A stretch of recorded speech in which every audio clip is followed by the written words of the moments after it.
Mga farmers, maulan na umaga mga farmers. Eto, nasa gitna tayo ng bukid.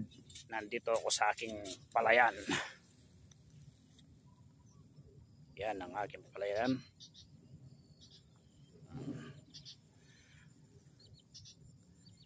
Ay spray pa lang po ng Motivo at Max ang ginamit kong gamot. Kaya ito, ikatlong araw na niya, ay ikadalawang araw na ngayon na tinitignan ko. Yan.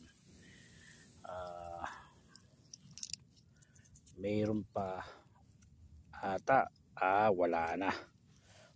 Namatay na yung uod na nagtatago sa kanilang dahon. Yan o. Yan. Namatay na. Tsaka yung mga lumilipad-lipad. Pero ito, bumubuntis na siya o. Ano? Tawag sa amin sa Kapampangan, kakagline, mamilugne. Yan ang tawag sa amin kasi nasa sinabog ko ito noong July 3, July, August, September, magtatatlong buwan na, kaya October maahani na ito mga farmers. Ito meron siyang damo. Kung pagsamasamahin mo siguro itong damong ito, nasa kalahating hektarya. Hindi ko napatay, you know? Ewan ko kung anong tawag sa damong ito, you know? Hindi naman po siya palapalayan. Mayroon pa siyang malagad na pusong kabayo, you know? Lumilipad do, yun, no? Kailangan may spray siya uli. Ang gagamitin kong gamot sa damong ito ay yung alam kong gamot na pinakamabisa, 555. Mga ka-farmers, ang para sa akin ang mabisang gamot dito sa damong ito ay 555. Kasi ang gamot na 555, kapag siya ang ginamit mo, yung damong ito ay nasa pilapil kagad. Yun ang tinatawag namin dito. Kapag hindi mo na mapuksa, ay gagamitin mo na ng gamot na 555. Mga farmers yan.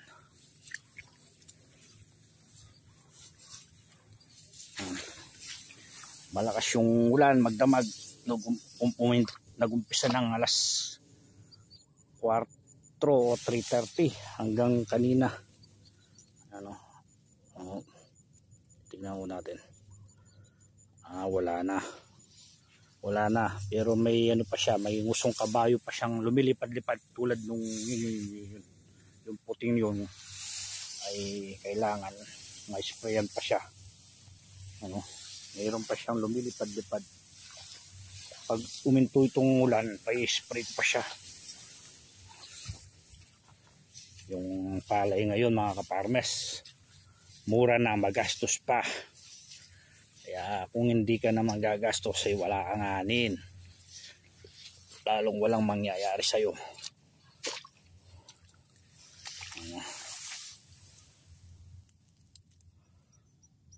Namatay na mga ka-farmers. Namatay na yung nakabalot sa dahon. Pero mayroon pa siyang lumilipad-lipad. Yun yung mga nangingitlog at nagiging uod. Yung mga lumilipad na yun. Kasi naano siya sa ulan eh. Nag-spray kami ng umaga, tapos maghapon, magdamag, kinabukasan umulan na ng malakas.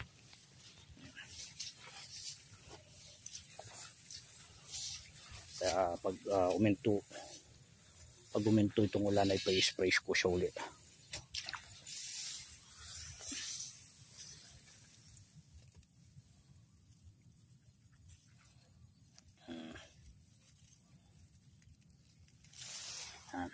Ang damo mga farmers. Pag samasamahin ko ito ay nasa kalahating hektarya. Kapag ginamitan ko ng gamot na 555 ito, siguro abutin ako ng 2 araw dito sa gamot na 555. Pero yun mga farmers, yung tawag sa amin data. Hindi ko na tatanggalin yan, kasi naiiwan na siya sa palay. Ano. Pag may bunga na yung palay, may iwan na itong datang ito. Tawag sa amin dito data. Hindi ko alam sa inyong mga probinsya kung anong tawag dito. Yan, tawag sa amin dito data. Ano. Matanda na kasi itong datang ito, kaya yan, naiwan na siya sa palay.